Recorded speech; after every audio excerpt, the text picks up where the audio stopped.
Hello and welcome back to another YouTube video. Today I'm doing the 25.10 top lane tier list. Serve draw content, like, subscribe, and let's get into it. There were a couple of changes this patch. Most notably, we saw buffs towards Cho'Gath and Smolder. We also saw buffs and some nerfs towards the mage item system, and that ended up being probably the big thing of the patch. How that has adjusted certain champions' placement, and how some champions might be able to go a bit higher if they start itemizing in different ways, but I'll discuss it as I cover some of the specific champions.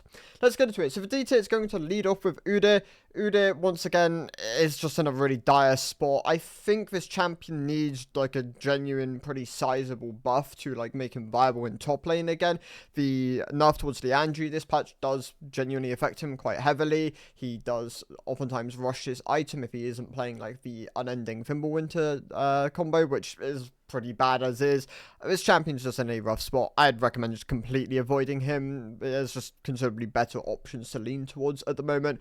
Maokai's also in a pretty bad spot at the moment. A champion which was kind of using overpowered items as a crutch can no longer really do that. I think as a pick, he should have been buffed for top lane a long time ago and probably nerfed out of the jungle, or if anything, just slightly weaker in the jungle, as that play pattern isn't very popular. It's led to him being pretty elite and pro skewed, if anything, and the champion's just in a pretty rough spot in general at the moment in the top lane. Nidalee is the other pick within the D tier, which hasn't been adjusted above this patch. In the case of Nidalee, she is a very, very hard to play top laner, very skill expressive. I don't think she's terrible. I do think there are probably better options with more consistent scaling and tools which can give them more value than the likes of Nidalee. But if you're very, very good at playing this champion, you can genuinely use it as a way to climb. I'd recommend avoiding it. I think it does it's a time sink. If anything, you are going to have to invest a lot of time into this champion to get good results. But if you already played it, like someone who played Nidalee top maybe during like the Divine Syndra Nidalee days, can bring it out again and then get some level of results. But a pick I would just generally recommend avoiding, which is why I have it in the D tier. In the case of Sword, he got buffed this patch, and as a counter pick, he probably sits as more like a BC tier champion now. The buffs were sizable. As a general top lane pick, though, he still underperforms intentionally. If this champion performs well in solo lanes, he's probably taking over elite, and there is a high chance he ends up doing this for going into next patch. So definitely worth watching this champion. He might be nerfed in 25.11 or 25.12 if there is some level of delay. But right now, he sits towards behind of the D tier. I think if you get him in the right spots, he can genuinely climb up the tier list a bit as well. Moving on to the C tier, then we lead off with Rumble, who suffered from the nerf towards Liandry's. For builds like on Rumble, it looks like Liandry into Riftmaker or Liandry into Bloodletter's Curse could be like good options. Bloodletter's Curse's third item seems to be by far and away his most performant option. I haven't looked at the data for Protobelt, but that is definitely something to consider maybe. Overall, the champion's a bit weaker though this patch. Without those optimizations, Liandry did just strictly lose 10 AP, and he will suffer from that, so he sits towards the low end of the C tier. Pick I already don't really recommend for solo queue. Also another champion which requires a lot of time to really perform quite well on him, and is pretty elite skewed as he is in his current state. Jace also sits within the C tier. Similar issues to Rumble. Very hard champion to play. Like, Jace can climb all the way up to like the S plus tier if you are very, very good at spacing. Most people aren't. Like, this is like top 10 EUS level spacing to really get the full like potential out of this champion. And for the average player, you're never really going to see those level of results. He can be fine, and I think the grasp variation allows for some level of like forgiveness. Not a huge amount though. Like, you still want to perform well on this champion, otherwise he will suffer. Like, you don't want to be like behind in most situations, otherwise your champion will just be outvalued by other options in the game. Plus, he tends to be countered by a lot of the lower elo skewed picks as well. So Jace, not a champion I'd really recommend, but if you're comfortable on it, then yeah, he can sit as like a higher tier option, especially in elite play. K'Sante, I really don't recommend K'Sante for solo queue. Don't think the pick's bad. He's just low agency. He's very hard to play, and that can lead to like issues in terms of like consistency of climbing. There are better tank options which I recommend over him, but if you are looking for something a bit skill expressive, can function in Elite quite nicely and in competitive, and yeah, Kazante can be an option in those regards. For Gangplank, he's a very hard champion to play. A lot of the C tier kind of mirror each other in terms of they have very high difficulty ceilings, and if you can get the max out of the champion, they can be good options. They are just picks I recommend avoiding for average players. They are not consistent ways of climbing unless you have put hundreds of hours into these champions. Tom Kench is just bad. There's no way around it. This pick is just overnerfed. He could do with being buffed for top lane. Maybe some level of health scaling could like give him back some of the power he's lost. However, there are some things which can be done to Tahm Kench in terms of like build options, which can give him some level of like strengths, like your Rift Makers, your Proto Belt, although slightly weaker because it lost some of the health on it. Rabadon's is cheaper if you go down that route, like you're going your Heartsteel, Riftmaker, Protobelt, Rabadon. Bloodletter's Curse is a better item as well, and he double applies it on his Q. So there are things you can do on this champion. I don't think he's like... I think he's bad, but I don't think he's like unbelievably buried compared to some of the like tank D tier options at the moment. Swain is a solid counter pick. Outside of being a counter pick, he's pretty bad in the top lane. You can't really blame this champion. He will lose to most bruisers and like ranged champions because he just doesn't have the tools to kind of play against them in the longer lane. Alawi remains as a C tier option. She's just she's a low skewed pick, and even then she's just not that performant. I recommend other champions over her. She probably should be reworked at some point. I think her consistency leads to a lot of issues. Well, I should say inconsistency, rather. Like, she is just a very inconsistent champion, which can really abuse certain matchups and then basically not be able to play into other picks. It leaves her in a pretty dire spot. No, I'm actually going to drop down to the C tier. I've been kind of thinking about this one for a while, but no, it hasn't been that performant for average play for a while. I do like the champion. I actually recommend the pick. I think he has a lot of tools and can be really valuable champion to have within your arsenal. But right now, he kind of just isn't there as an option. He's still a good elite and competitive pick, and if you are playing within those spaces, then yeah, I think Nar can be a good option for you. But for more general audience, he's just not a pick I'd really recommend at the moment.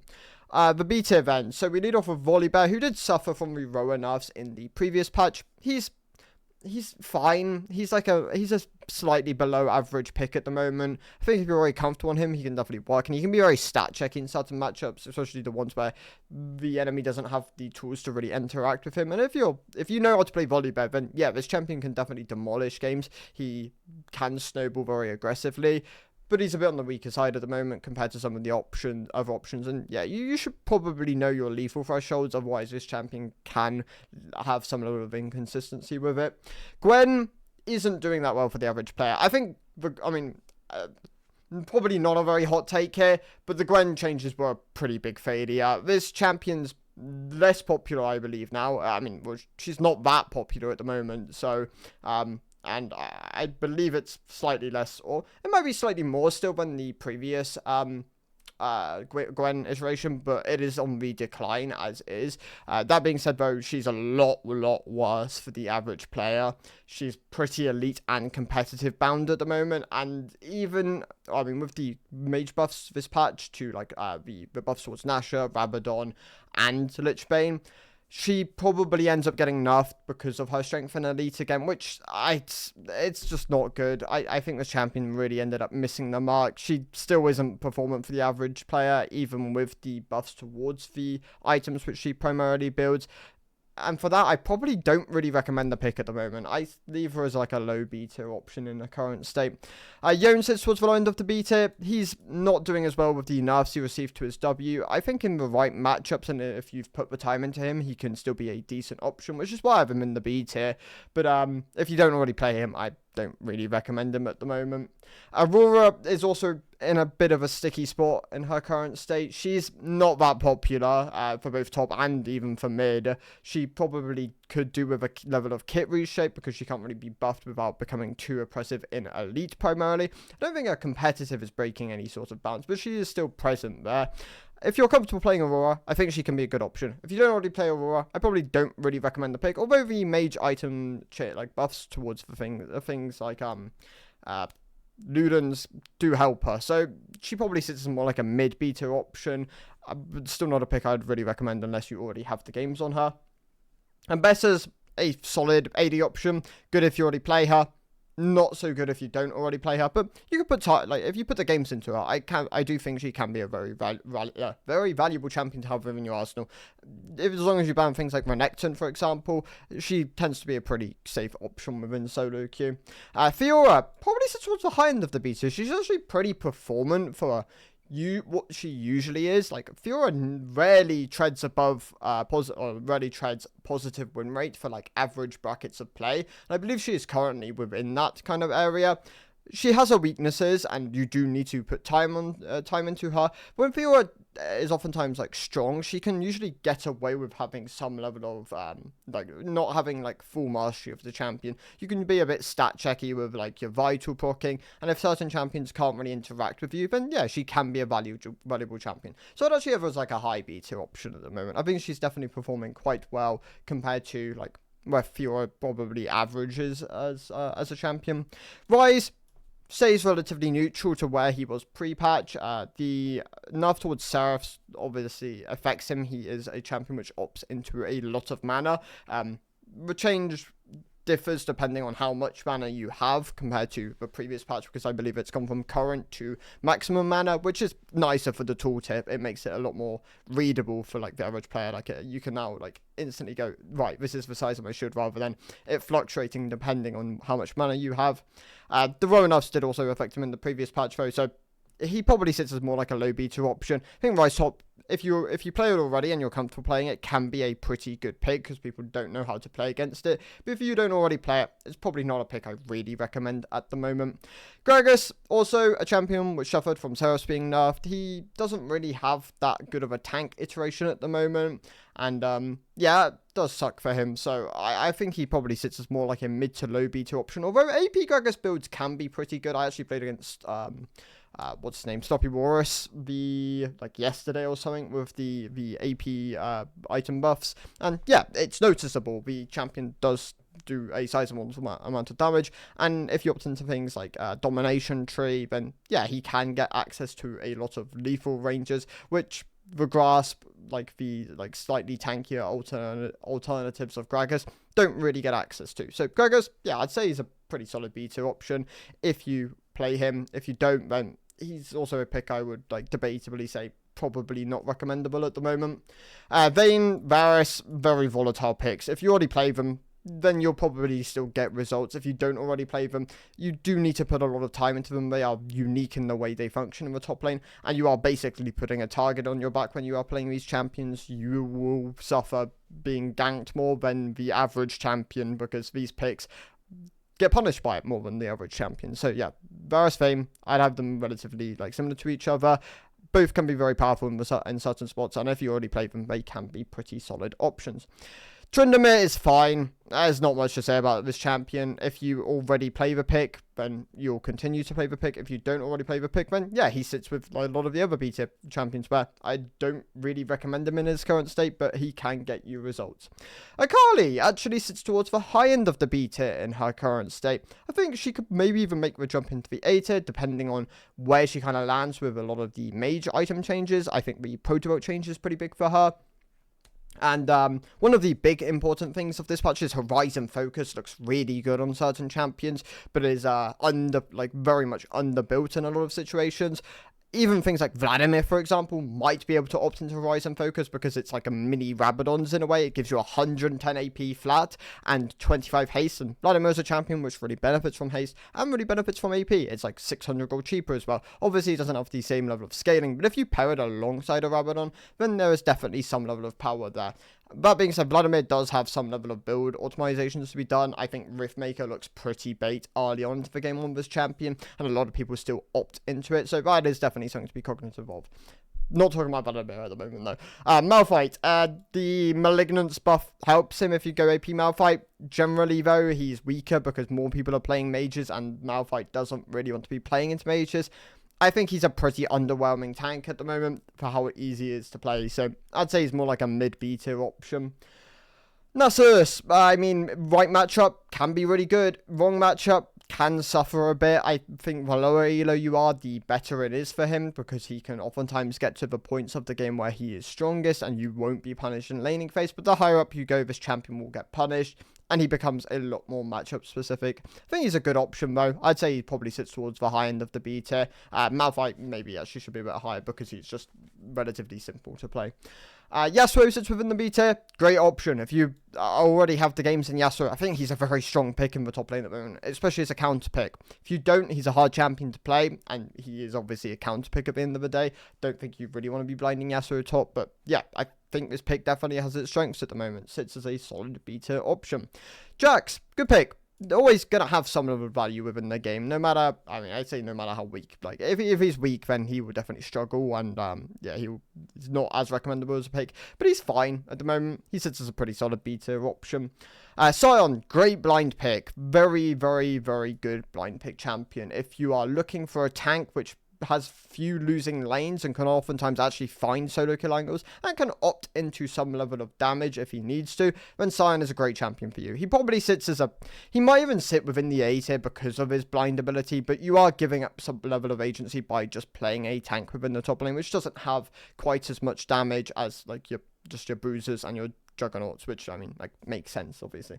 Silas, underrated pick. I mean, the champion's doing a lot better.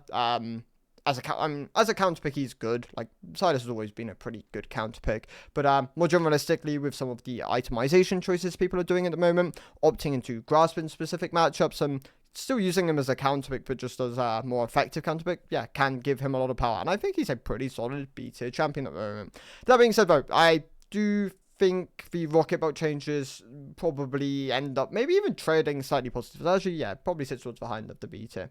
If you are opting into it, but like Roa did get nerfed in the previous patch. Ornn and Mundo wrap up the B tier champions, which like remain. I don't like Ornn that much at the moment. I think he obviously it's nice having an Ornn in your team because it gives you a good amount of long range engage. He also has like the items which can be really powerful. The problem with Ornn, though, is he just doesn't really provide enough early on into the game, and a lot of games at the moment I've seen are, like, pretty heavily decided by, like, early game advantages and then snowballing that into, like, getting, the Atakan at 20 minutes. And I just don't think Ornn's quite there as a tank at the moment. If you're slightly better, I'd love to recommend Ornn, but in his current state, I think he's fine, and I think if you already play him, you can bring him out every so often, and if you, like, if you're, like, smurfing with someone who is very comfortable carrying the game, then Ornn can be a great champion in those situations. So I do think the pick has some strengths, but just not quite as good at the moment. Probably sits as more like a mid B tier option. And then Mundo. I think Mundo sits as a high B tier option. He does have a bit more agency for a tank because of the amount of damage he can output when you give him a lot of heartsteel stacks. That being said, though, he has no hard CC. If you fall behind, you'll definitely struggle, and you are definitely a lot more late game skewed than some of the other tank options, so that is just something to be cognitive of. You could argue he's probably an A tier pick alongside Sion, but yeah, I'll leave them at the high end of the B tier at the moment, because I think it can definitely fluctuate depending on the spots where you play these champions. Dropping down from the A tier to the B tier then is Aurelia and Camille. The two champions just haven't been as performant at the moment. I think they are good in the right spots, and if you already play them, you'll continue to play them and still probably get results. But they're not as recommendable as just like LAN options at the moment. The A tier for like difficult champions, I tend to like, if they are left there, it's because I actually do just outright recommend LANing them at the moment. But they're probably not in that current like area in their current states.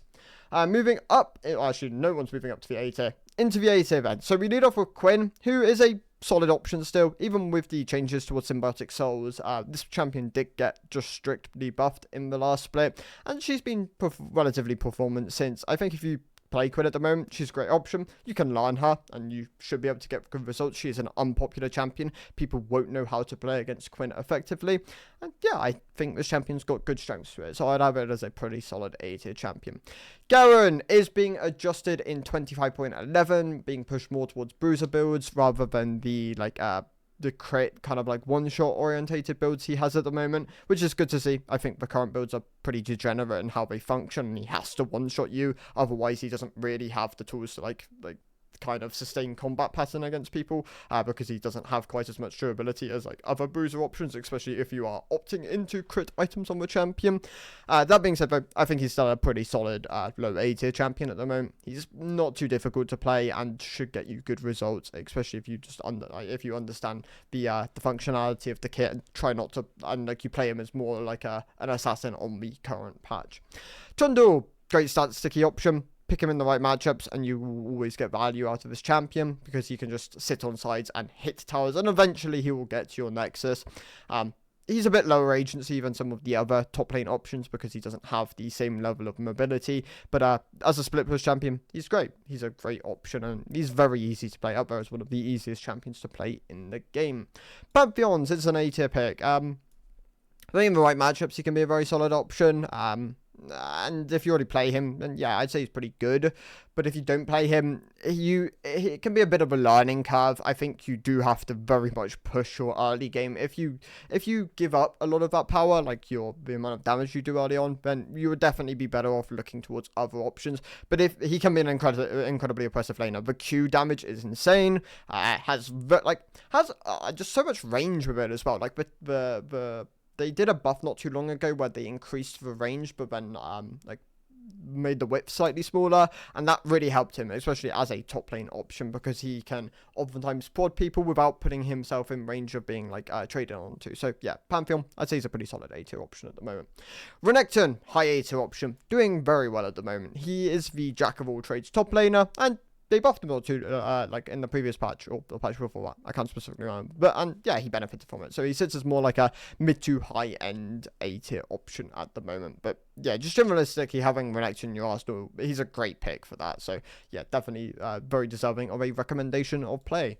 Vladimir, I believe if you go Rabbit on the second Vladimir, he's very performant at the moment. Most people are still going Riftmaker. I really recommend avoiding Riftmaker. It just doesn't give you the same level of damage and threat which Rabadon's does, and Rabadon's being cheaper this patch is just perfect for him, so definitely recommend trying that out. But even then, there are other variations of Vladimir which look like they could be pretty good. Protobelt first, maybe even Horizon Focus within the build. It's up to kind of what you want to do with the champion, but there are definitely ways of playing him at the moment which I think are pretty slept on. Kennen will benefit from some of the changes towards the mage items, like your Rabadons, even your Crypt Blooms. He can benefit from having haste. Rocket Belt also. Liandry being nerfed does affect him, because Liandry was actually a pretty hidden strong item on Kennen, which you can still opt to in certain matchups with your first strike, but the general items which he opts into are buffed, and yeah, I think he's a very solid A tier champion at the moment.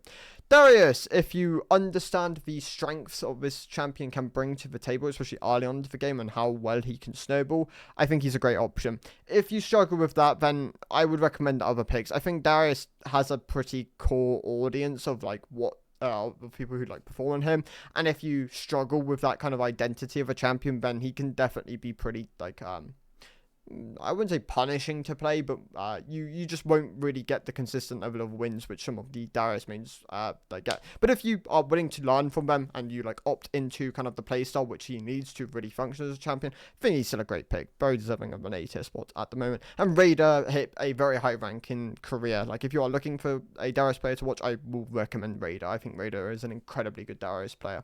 Zach, a good A tier tank option. He's he's not the top of the tank chain at the moment, but I think he is definitely up there as a very good option, especially if you already play him. Teemo benefited from Malignance being buffed, lost power through Liandry being nerfed, and benefited from things like Crypt Bloom, Nashor, Rabadon being buffed though, so the champion generalistically is stronger, if you opt into some of the buffed items, and obviously Liandry not so much, but I think the pick is in a pretty strong spot at the moment, especially if you get him in the right matchups. Riven, an incredibly good pick if you play her. If you don't play her, she's a very, very hard champion to pilot, and I would recommend putting a lot of games into Riven before you take her into solo queue, because if you perform badly on this champion, she becomes a lot weaker of an option. That being said, though, I think she is number one for the really high skilled options as of the moment. I really do recommend her if you do already play her, or if you are willing to put the hours in to learn her. Singed, still a pretty good AP option. he's got his own like niche audience, which makes him hard to recommend for the average player. But they have been doing changes like over time and more recently to kind of alleviate some of that one trickiness of the champion. They're like trying to make it so laning with Singe is a bit more interactive, and that last hits with poison on a minion by your minions will give him CS credit, which is a very nice change. I think it really helps with the whole like trying to get this champion to lane and not just proxying in most matchups. You are still going to proxy in a lot of situations, and you do have to learn it if you want to play the champion at a high level. Some of your more niche options, your Wukongs, your Kleds, and your Heimerdingers still all perform relatively well within the top lane. Kled's unpopular at the moment, which is unfortunate, but and I mean, so is Wukong, so is Heimerdinger, but Kled, this is his main role, and I think he should probably be serving a bit more of an audience. So whether Riot end up changing that, I don't know. I think the Kled audience might be happy with the champion at the moment. I actually don't really know a huge amount of Kled players in his current state. But yeah, I mean, the champion still does like a lot of what Kled's identity wants him to do, where he has very, very good aggressive early game potential, great tower dive potential. His ultimate's an incredibly powerful ability if you use it effectively, and yeah, I think it's a lot of value. And Heimerdinger, Wukong, like the benefit of these champions is the fact that people won't know how to play against them. Wukong pretty good into like those AD matchups where you can get a lot of use out of your passive. In the case of Heimerdinger, he shoves most champions in and can be very effective for like using those windows of play to kind of like get value out of the champion. That being said though, he did lose some power with Liandry being nerfed because that was an item he did opt into. Poppy, great counter pick option within the top lane. Her overall kind of like skew of power has definitely been shifted away from her early game more towards her mid to late with some of the scaling adjustments they've done to her. That being said though, opting into AD items is a bit nicer on her with some of the AD ratio buffs they gave her. I can hear the fire alarm going off downstairs. That's very nice. And the main kind of criteria of this champion is just getting a good matchup. If you get a good matchup, then yeah, she can be a very, very powerful pick. Aatrox, also a champion which really benefits from specific matchups. If you play him into a tank and a champion which can't really ever have the damage or the tools to kind of like all in you, then he will oftentimes just be able to sustain through them and maintain like the damage he wants to output within fights, and that can be an incredibly potent like way of playing the champion. If you blind him, he does have hard matchups, and champions will opt into Ignite if they can against him, so that is just something to be cognitive of when playing the champion. Mordekaiser sits towards the high end of the A tier. He's still a great mid to low elo champion. He definitely struggles a lot more the higher elo you go, but he's a pick I definitely do recommend if you're looking for an AP option in the top lane. Cassiopeia sits towards the high end of the A tier as well, will benefit from some of the mage changes this patch, but also lost power because Roa nerfs, Seraph nerfs, and Liandry nerfs, so she will have some level of build change, I imagine, but right now she sits still as a very solid high A tier option. A pick which if you already play will still net you wins within the top lane. Might be worth learning. I don't know as much in her current state. I think there have been stronger iterations of Cassiopeia top, but if you enjoy this kind of playstyle with like the AP or like ranged champions, then yeah, I think Cassiopeia can be a great option in that regard. Being moved up from the A to the S tier is Shen. Do I think he is generalistically an S tier champion? Probably not. But I think in counterpick situations, he is borderline like one of the best top laners you can go to at the moment, which gives him kind of the strength to kind of sit as a low S tier option. I think if you blind him every game, he probably sits as more like an A tier option. There are matchups which he really does struggle into, although, and like with some of the AP item buffs this patch, we'll definitely run into more matchups which he struggles against. That being said, though, I think if you get him in a counterpick situation, he's one of the best champions in the game, and yeah, very deserving of an S tier spot. Yorick, a great generalistic split pusher. Not even just directly low elo skewed. He's actually seeing some level of competitive play. He's played in elite, played in mid, played in low elo. He's played across the board, and he's a pick I really do recommend trying at the moment, especially if you like that split push summon archetype. He can definitely fulfill a pretty nice role within the top lane at the moment. Olaf. I would really recommend learning this champion. Even when he's not as strong as he is at the moment, I think he can have spots where he can be one of the best champions in the game. Right now, though, he's incredibly good. And even in some of the not so optimal Olaf spots, he can still really perform well in games. I think Olaf is an incredibly deserving S tier champion, and a pick I really do recommend learning in his current state. Sett is a very solid S tier option. He performs, I'm primarily in mid-elo, like the kind of target demographic of this list is where Sett will perform best in, which is why I do recommend him as an S tier champion. I think the higher up you go, the more people will actively like kite him out and play matchups a bit more accordingly, not give him the stable potential he kind of wants early on the game, which he can definitely suffer from. And yeah, I'd still say for the average player, though, he sits as a very solid S tier option. Warwick, an incredibly oppressive early game duelist. Like, there are very, very few champions which can play against him early on to the game. That being said, though, he falls off a cliff. You have to be able to create early game advantages. If you can't, I do not recommend playing the champion. If you can, he's probably one of the best options you can go to.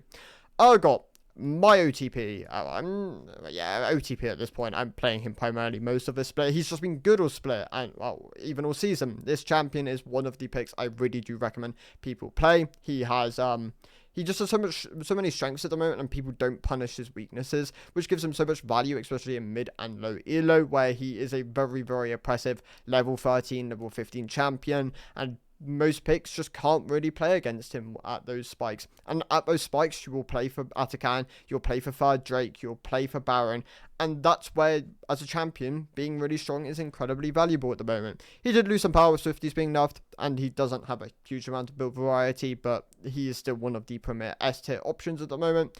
Cho'Gath got buffed. He is #1 tank at the moment. I really do just generally recommend playing Cho'Gath, if you, especially as a counter pick. But even like as a blind option, you can kind of get away with it because he has so much built-in sustain on his passive. My blind pick recommendation is still probably just Sion, which is why I probably should bump him up to the A tier, which I am actually probably going to just do now. I think that's like the primary strength of the champion. But yeah, Cho'Gath, really, really good scaling, really high. I mean, it's just hard to move this champion out of lane, and with debuffs he received this patch to his E, it really helped him. I recommend playing just almost entirely E Grasp Max, E Max Grasp Cho'Gath, and then going like W into Q. W is an incredibly powerful ability with the silence duration going up with points in it, and yeah, I think he's an incredibly good tank option at the moment.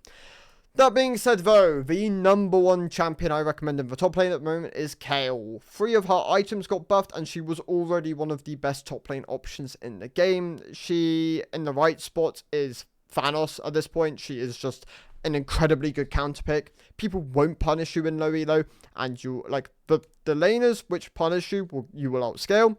The champions which, like, scale, you will outscale them. It's a win-win. I think the champion's incredibly good at the moment. The fact that she basically gets to build the same 3 items, except from they are, like, in total 500 gold cheaper. I believe it's 100 off Nasha, 100 off Rabadon, 300 off Lichbane, but it did lose 15 AP, and it gained something else. I can't remember off the top of my head, though. But yeah, Kayle is my #1 recommended pick at the moment. She's doing really well. She'll probably get nerfed in 25.11 if they don't do follow-up mage changes. So that is definitely something to be aware of. I think, yeah, those are my thoughts for the top lane tier list. Thank you guys for watching. I will see you in the next one. Goodbye.